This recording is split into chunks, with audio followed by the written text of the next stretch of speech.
Hello, I'm Alma Angeles, and you're watching Eagle News International. And I'm CJ Hero. Welcome to the program. Now on tonight's headlines. Amateur videos obtained by AFP show streets in Yangon mostly empty following a call for a silent strike to protest against the junta.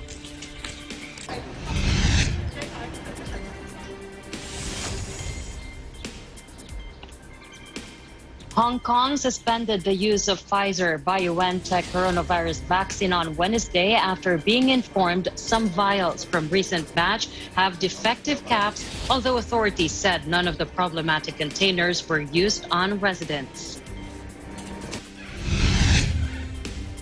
Rescue teams raised emergency supplies to flood-hit Australians on Wednesday as trapped residents waited for still swollen rivers to ebb, so the long, hard cleanup can begin. And a plague of the world's most venomous spiders could swarm Sydney after torrential rain and flooding, the Australian Reptile Park said Wednesday, warning that the deadly arachnids could seek refuge in homes as they escape the deluge. In Eastern Australia, when we experience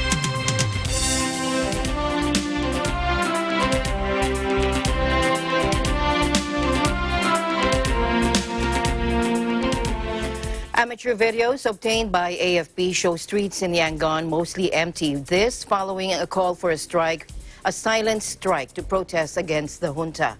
Myanmar security forces shot dead a 7-year-old girl in the city of Mandalay on Tuesday, the youngest victim yet in the military's bloody crackdown on civilian opposition to the February 1 coup.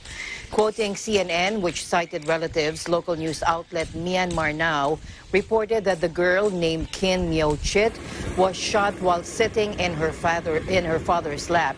After security forces kicked down the door to the family's home, soldiers asked the father if everyone in the family was present in the house. When the father said yes, they accused him of lying and shot at him, hitting the girl instead. Myanmar Now reported, quoting the victim's older sister. Activists called for a nationwide silent strike, and streets where, as you can see here, were bare in the cities of Yangon and Naypyidaw. In the southern city of Maek, rows of dolls were set up along roads, holding up tiny signs reading, "We need democracy," and "We wish for mothers soon to be healthy." Aid group Save the Children and AAPP, the Assistance Association for Political Prisoners, both say that at least 20 people aged under 18 have been killed in the crackdown. Myanmar's junta on Tuesday defended its 7-week crackdown, insisting it would not tolerate anarchy.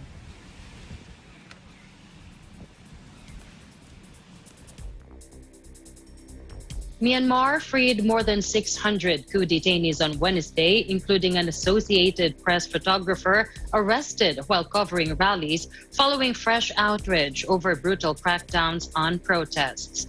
Lawyer Kin Maung Mint, who was in prison for the hearing of 2 other clients, said 16 busloads of people left the jail at 10 a.m. local time, or about 400 GMT. Some clients called me after informing me of their release, he told AFP. Local media showed images of the prisoners on the buses flashing the 3-fingered salute, a sign of resistance for the anti-coup movement, as people waiting outside the prison waved at them and returned the gesture. In a related news, an Associated Press photographer detained while covering an anti-coup protest in Myanmar told AFP he had been released on Wednesday. Let's listen in.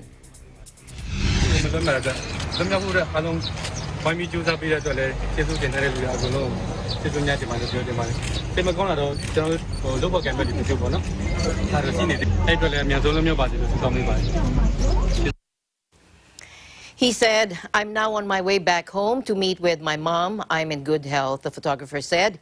He also said that the police officer who sued me withdrew his charge, and that's why they released me unconditionally. He had been charged with spreading false news along with 5 other journalists who were arrested the same day. They are from Myanmar Now, Myanmar Photo Agency, 7-Day News, Zquet Online News, and Freelancer. It remains unclear if their charges have been dropped as well. Tain Zao's release came hours after more than 600 people held for protesting against the coup were freed from the same jail.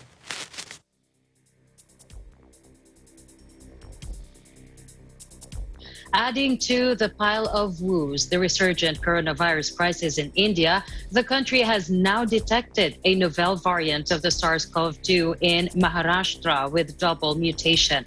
The ministry clarified that though VOCS and a new double mutant variant have been found in India, these have not been detected in numbers sufficient to either establish a direct relationship or explain the rapid increase in cases in some states. The government said out of 10,787, the British variant has been reported in 736 samples in India. The South African strain of coronavirus has been detected in 34 people in the country, and the Brazil variant has been seen in one sample. India today recorded 47,262 fresh coronavirus cases, the highest single-day rise since early November, taking the nationwide COVID-19 tally to over 11,734,058.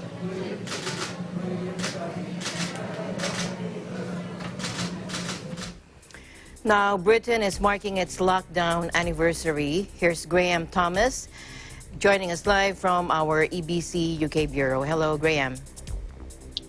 Good evening, Alma. You're right. Britain on Tuesday marked the anniversary of its first coronavirus lockdown with a minute's silence in tribute to more than 126,000 people who have died, one of the world's worst tolls. Here's Prime Minister Boris Johnson with a statement.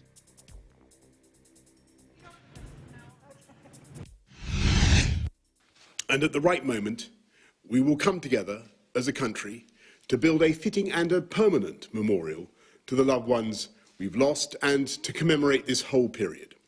For month after month, our collective fight against coronavirus was like fighting in the dark against a callous and invisible enemy, until science helped us to turn the lights on and to gain the upper hand. Beth, I certainly think that this is something that we will all remember and be dealing with in different ways certainly in my case, for as long as I live. It's been an extraordinary moment in our history, and a deeply difficult and distressing period. Can we now please stand as I invite members to stand for a 1-minute silence? A day of reflection saw the silence observed in Parliament and across the UK at 12 noon GMT, followed by bells ringing to mourn the dead and honour frontline health workers. Members of the public were encouraged to stand on their doorsteps at 8:00 p.m. with lit phones, candles or torches to signify a beacon of remembrance. Queen Elizabeth II, forced to spend much of the year out of the public eye, and her eldest son and heir, Prince Charles, led the tributes.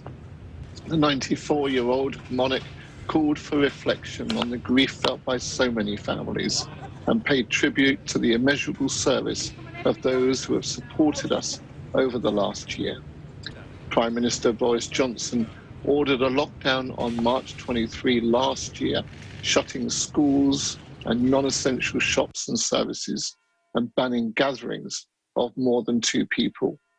He warned then that many lives sadly will be lost, though the death toll today of 126,284 stands far beyond any of the worst predictions of British scientists or politicians a year ago. A YouGov survey conducted last week found that 1 in 6 people in Britain had lost a family member or a close friend to COVID-19. Back to you, Alma.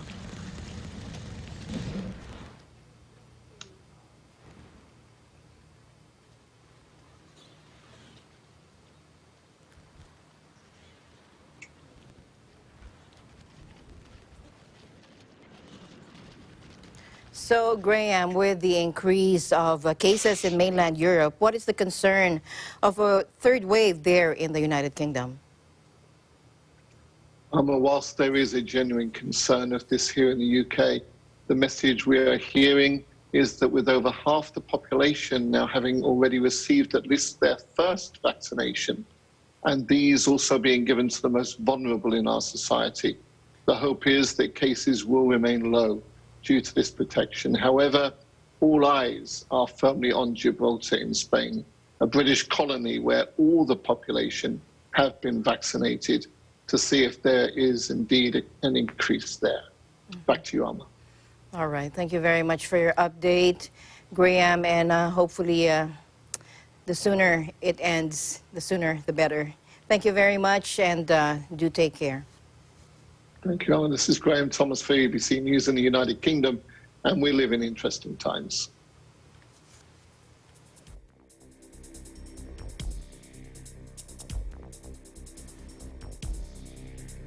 In other news, Hong Kong suspended the use of Pfizer-BioNTech's coronavirus vaccine on Wednesday after being informed some vials from a recent batch had defective caps, although authorities said none of the problematic containers were used on residents. Watch this.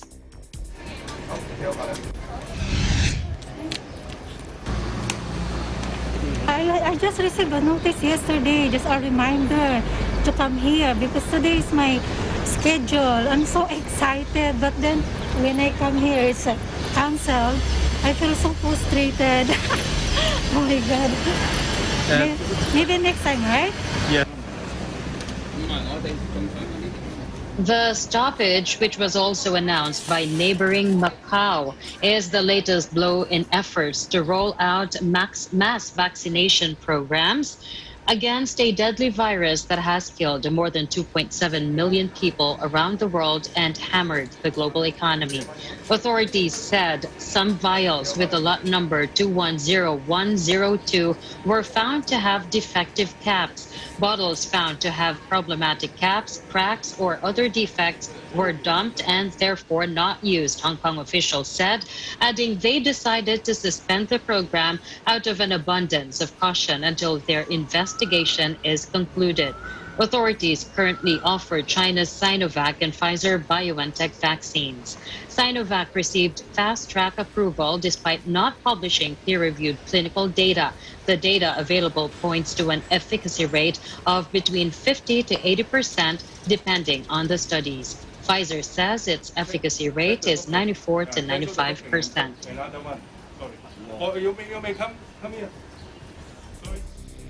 In other news, Britain's Prince Harry has a new job. On Tuesday, Prince Harry added to a growing portfolio of post-royal jobs, becoming Chief Impact Officer at a San Francisco startup that provides mobile-based coaching, counseling, and mentorship. Amid a highly public spat with Buckingham Palace, Harry and his American wife, Meghan Markle, a mixed-race former television actress, now live in California after stepping away from royal duties. An explosive interview they gave to Oprah Winfrey this month, in which they claimed an unnamed royal had asked how dark their baby's skin would be, plunged the monarchy into its biggest crisis since the death of Harry's mother. And professional development, according to the company, which last month announced it had raised $125 million in funding at a valuation of $1.73 billion US. In his new job, the prince, who said he had used the BetterUp platform himself, will not manage employees or have direct reports, according to the Wall Street Journal. Founded in 2013, BetterUp has grown to more than 270 employees and a network of some 2,000 coaches. A list of its clients included NASA, Chevron, Mars, Genentech, Snap, and Warner Media.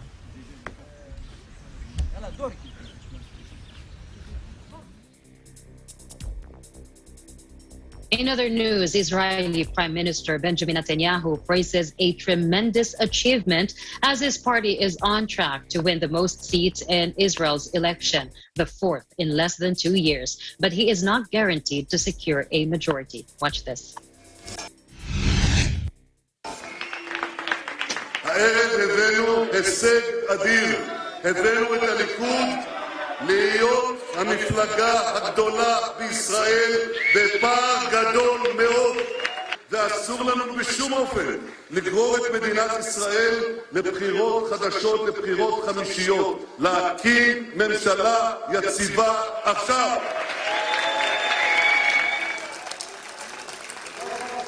Netanyahu, Israel's longest-serving premier, had hoped that Tuesday's vote would finally allow him to unite a right-wing coalition behind him after 3 inconclusive elections since 2019.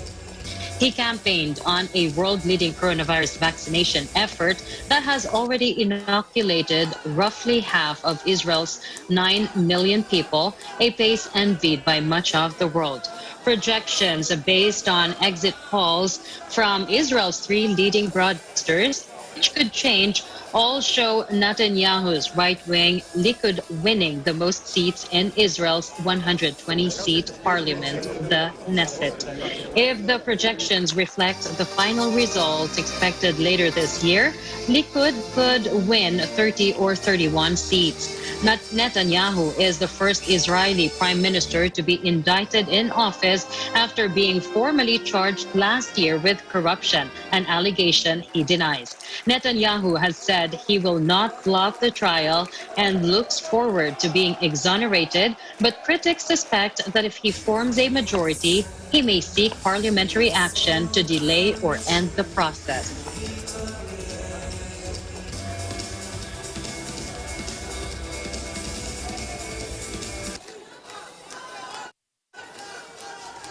The news continues here on Eagle News. We'll be right back.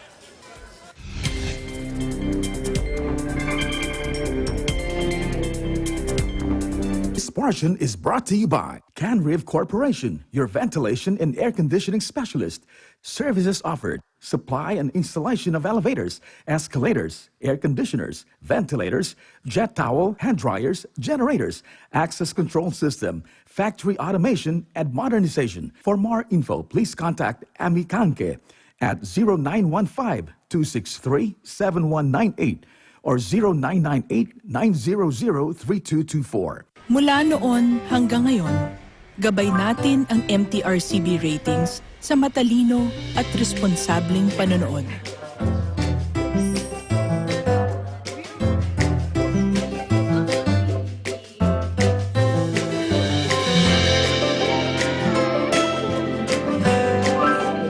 Sa tamang pagsunod sa MTRCB ratings, ginagawa nating ligtas at makabuluhan ang panonood ng bawat miyembro ng pamilyang Pilipino. Lumipas man ang panahon, hanggang may pamilyang Pilipino, andyan ang MTRCB.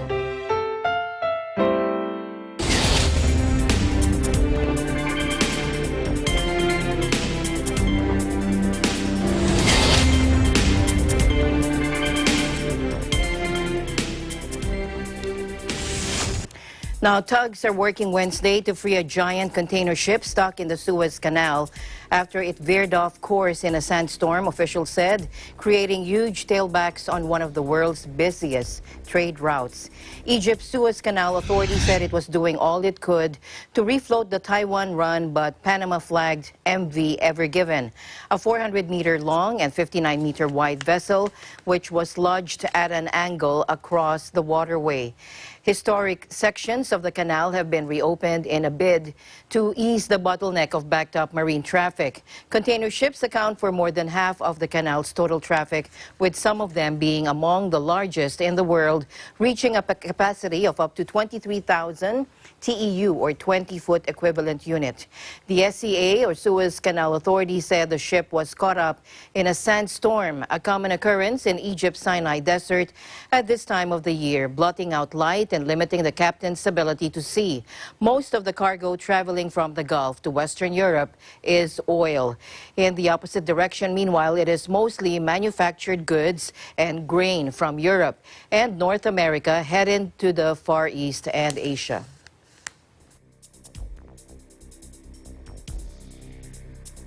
Brazil's daily COVID-19 death toll has soared past 3,000 for the first time as the hard-hit country struggles to contain a surge of cases that has pushed many hospitals to breaking point. Watch this. Com a paz do Senhor. Amém. Sabendo de que esse é o final. Certo? Eu não quero entrar aqui no mérito do vírus, porque aí já está certo. Todos nós um dia vamos passar por esse momento. Então eu queria que esse é um momento de reflexão. A Bíblia diz que é melhor estar num momento desse de luto do que...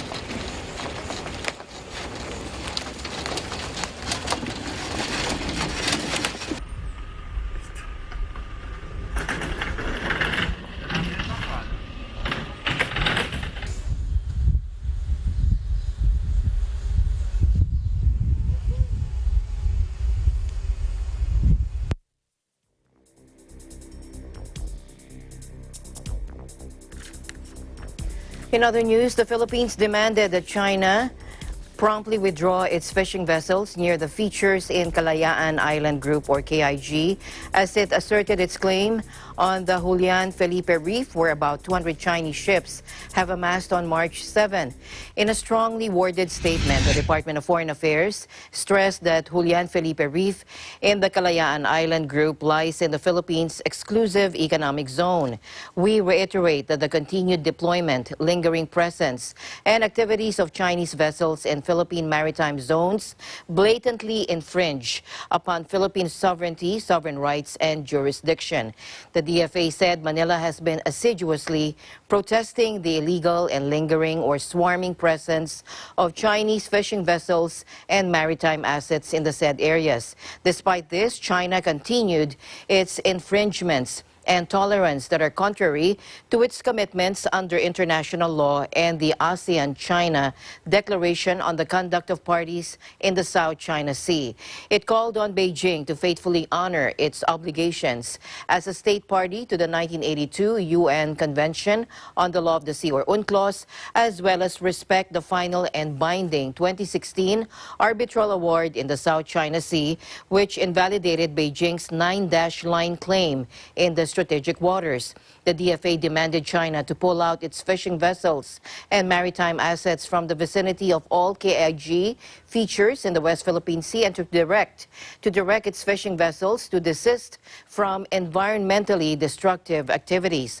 In the past, these fishing vessels were used to harvest endangered species such as giant clams and sea turtles in the Philippine EEZ.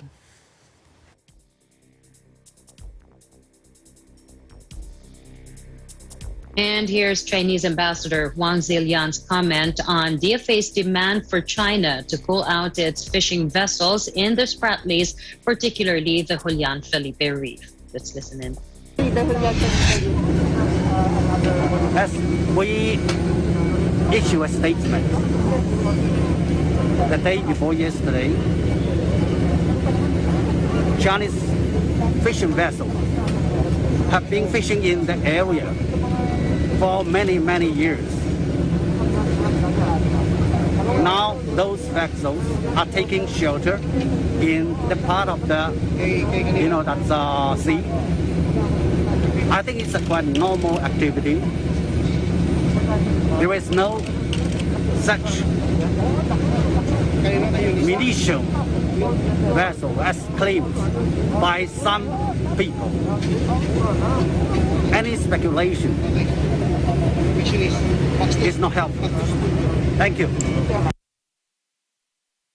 Over 200 unauthorized Chinese vessels were sighted in the Julian Felipe Reef as early as March 7 and have been lingering as of March 23 in the same area. The Department of Foreign Affairs lodged a diplomatic note protesting the swarming and has called on Beijing to immediately withdraw its vessels near the reef and all relevant Kalayaan Island Group features. Several foreign governments, including the United States, Japan, and the United Kingdom, voiced their concern over this latest South China Sea situation and opposed actions that may heighten tensions. In a statement, State Department spokesperson Ned Price said Washington stands with Manila as its defense ally regarding concerns about the gathering of PRC or People's Republic of China's maritime militia vessels near Whitsun Reef. The U.S. Embassy in Manila earlier claimed that Chinese boats have been mooring in the area for many months in ever-increasing numbers, regardless of the weather. To the U.S. now, where President Joe Biden called for a U.S. ban on assault weapons after the country's second mass shooting in a week left 10 people dead in Colorado and sparked urgent new calls for gun control. Addressing a nation long traumatized by gun massacres in schools, nightclubs, movie theaters, and other public spaces, President Biden said he did not need to wait another minute. We can close the loopholes in our background check system, including the Charleston loophole. That's one of the best tools we have right now to prevent gun violence. The Senate should immediately pass, let me say it again, the United States Senate, I hope some are listening, should immediately pass the two House-passed bills that close loopholes in the background check system. I'm certainly open to the discussion. You know, we were in this place August of 2019 when we had another series of incidences. The then president was wrestling with whether or not he could support something. What I'm not attracted to is something that doesn't work. And there have been deep-seated philosophical differences between Republicans and Democrats about how to deal with gun violence. Tighter gun control is overwhelmingly popular with Americans, but Republicans have long stood against what some view as any infringement on their right to bear arms. Biden spoke in Washington hours after a 21-year-old man was charged with shooting 10 people in a supermarket in Boulder, Colorado. That massacre came less than a week after another gunman shot dead 8 people at multiple spots in Georgia State, Atlanta. Now, Colorado shooter Ahmad Elisa, 21, faces 10 counts of murder in the first degree in the shooting, according to police. Elisa was hospitalized and was in stable condition after being shot in the leg in an exchange of gunfire with police during the Monday attack. According to Boulder Police Chief Maris Herold, Elisa was armed with an AR-15 military-style assault rifle. According to U.S. media, a weapon often used in mass shootings. More weapons were retrieved from his home, according to CNN. Elisa's brother, meanwhile, Ali, told the Daily Beast online magazine that he was really sorry for the victims. And his brother portrayed Ali portrayed his brother as being paranoid and antisocial.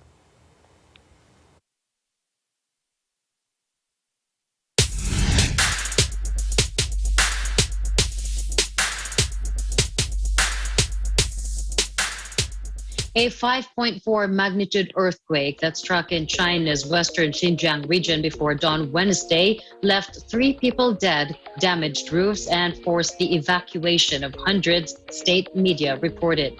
The earthquake hit Baicheng County in the northwestern Aksu Prefecture at 5:14 a.m., according to the China Earthquake Network Center.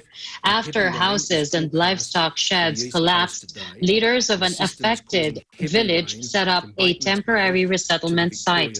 China is regularly hit by earthquakes, especially in its mountainous western and southwestern regions. Following Wednesday's earthquake, train services between regional capital Urumqi and areas such as Hotan and Aksu were delayed, the official Xinhua news agency reported.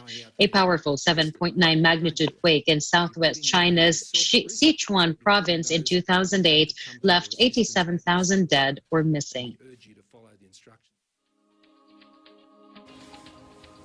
Meanwhile, rescue teams raised emergency supplies to flood-hit Australians as trapped residents waited for still swollen rivers to ebb so the long, hard cleanup can begin. Now, Prime Minister Scott Morrison, who toured affected areas near Sydney by helicopter on Wednesday morning, told local radio he had witnessed an expanse of water and homes that are totally subsumed. Take a look. This is a complex weather event and becoming more complex. 100 millimetres of rain is forecast across saturated catchments today. Flood and severe weather warnings have been issued across the country, extending from southeast Queensland to the Victorian border. A trough on the east coast has merged with a trough extending from the Kimberleys to the east coast, causing heavy rain and inland flooding. This is moving to being not just a coastal event. Severe weather, high winds, damaging surf and heavy rain is forecast for the east coast today, and the system is causing heavy rain from Batemans Bay to the Victorian border. And as difficult as this issue is, people are remaining calm. We need them to continue to follow the instructions that are out there. If it's flooded, forget it. Don't go out for a surf. I say that to people, including in my own electorate, when I had reports of people going out there yesterday. Don't do it. You're putting not only yourself at risk, but you're putting those who would have to come to your assistance at risk also. And we urge you to follow the instructions of the local authorities on all of these matters. 8 million people in Australia's most populous state, New South Wales, woke to brilliant blue skies for the first time in a week as a torrential downpour that has been dubbed the Big Wet finally ceased. But across the vast flood zone, thousands of homes remained underwater. Many communities were still isolated, and police reported the first fatality linked to the disaster. Officers said they discovered the remains of a 25-year-old Pakistani man trapped in his car in 20 feet of flood water in Sydney's northwest. The man, who has not been named, had been on the phone with emergency services when the incident occurred and may have been unable to escape the vehicle because the electrics failed. Police in Queensland said divers found a second man dead in a vehicle that was upturned in a river. And since the flooding began last week, emergency services have responded to more than 11,000 calls for help, rescuing at least 950 people from floodwaters. Thousands are still without power, and energy providers have warned electricity will not be restored in the worst affected areas until later in the week. The Red Cross reported 6,000 people had turned up at evacuation centers in the past 24 hours, and 1,399 people had registered to reunite with loved ones. But the focus has now shifted to ferrying in food, medical supplies, and other essentials, and transporting out those in urgent need.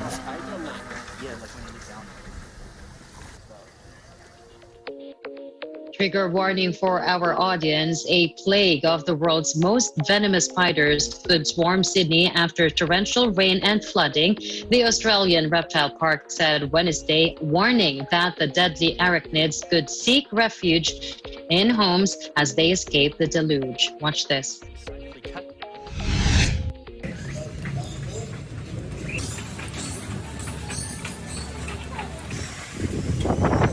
The team at the Australian Reptile Park is issuing an urgent warning about the funnel web spider plague we will see because of the current weather conditions we're experiencing in eastern Australia. When we experience these wet conditions that we're currently facing, on top of that, some warm conditions that are predicted, you'll start to see male funnel web spider activity increase dramatically. Male funnel web spiders will start to move around looking for females to mate with. So this is the time that they're going to be out and about. With the increased activity we'll see of funnel web spiders, in particular the males, the chances of them entering your home increases as well. But if you're an adult and you can safely catch a male funnel web and drop it off to one of our drop-off centres or the Australian Reptile Park itself, we will start milking that spider, and that venom that we extract will be turned into life-saving anti-venom. Relentless downpours have caused vast flooding in New South Wales state, with parts of suburban northwest Sydney still underwater. Residents welcomed sunshine on Wednesday after days of rainfall, only to receive an urgent warning to brace for an influx of the deadly funnel web spider, which is endemic to the Sydney region. Images of thousands of spiders escaping flood waters have already gone viral on social media in recent days, terrifying arachnophobes as masses of the eight-legged creatures swarmed up fences and buildings. Sydney funnel webs are widely feared for their notoriously toxic and fast-acting venom, with 13 recorded deaths from bites. However, no one is believed to have died since an anti-venom program was introduced in the early 1980s. The Australian Reptile Park, which supplies life-saving anti-venom, has encouraged people to feel safe enough to do so, to catch and deliver wandering funnel web spiders to designated collection facilities.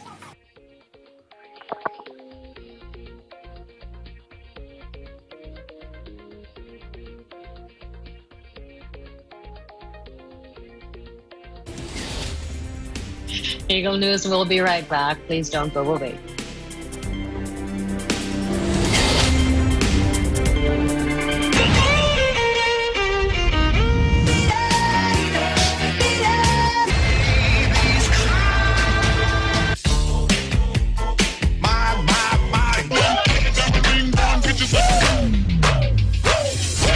Who will take home the glory? We'll find out as we head onto the Tagging sa Galing Part 2 Dance Edition.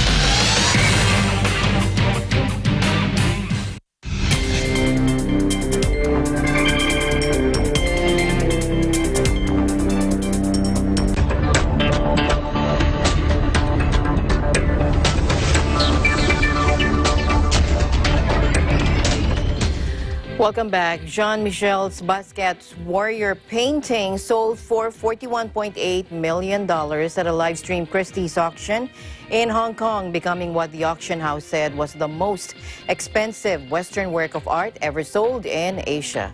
The final sale price for the 1982 artwork was higher than expected, with estimates before bidding started ranging from $31 million to $41 million. The painting, made with acrylic and spray paint on a wood panel, is viewed in the art world as the American artist's landmark work.